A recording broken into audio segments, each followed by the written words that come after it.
કાલે સૈયારા મૂવી જોયું. મૂવી બહુ જ મસ્ત છે અને આખા મૂવીમાં એક સેકન્ડ માટે પણ એક તો પહેલાં તો માઇન્ડ ડાયવર્ટ નથી થયું અને સેકન્ડ વસ્તુ કોન્સ્ટન્ટ રડી છું કારણ કે એટલા ઇમોશન્સ છે કે ના પૂછો વાત. બિઝનેસ સ્ટુડિયોમાં આપણે બધા જ લવ શું છે અને લવ માટેની કુરબાની શું હોય છે ને શાયદ આપણે ભૂલી ગયા હતા. એ સૈયારા મૂવી આપણને ફરીથી યાદ કરાવે છે.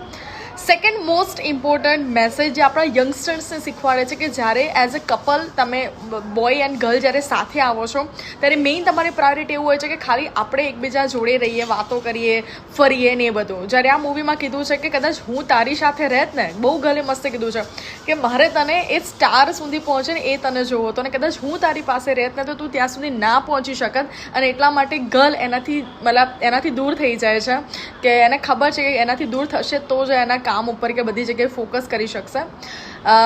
સો એક વસ્તુ મારે યંગસ્ટર્સને ખાસ કહેવી છે કે દોસ્તો તમે જ્યારે પણ એઝ અ કપલ છો ત્યારે તમે સાથે રહો, ફન કરો, મસ્તી કરો, બધું ઠીક છે પરંતુ કેરિયર પણ ઘણી પ્રાયોરિટી રાખે છે તમારી લાઈફમાં.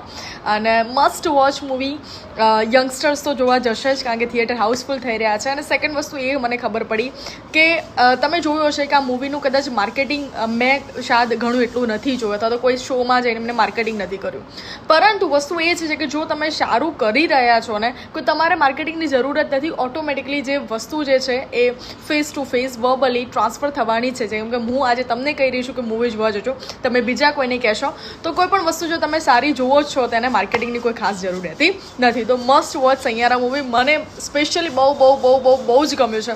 અને તમને કેવું લાગ્યું છે, તમે જોયું છે, એના રિપ્લાય જરૂરથી મને કમેન્ટમાં કહેજો.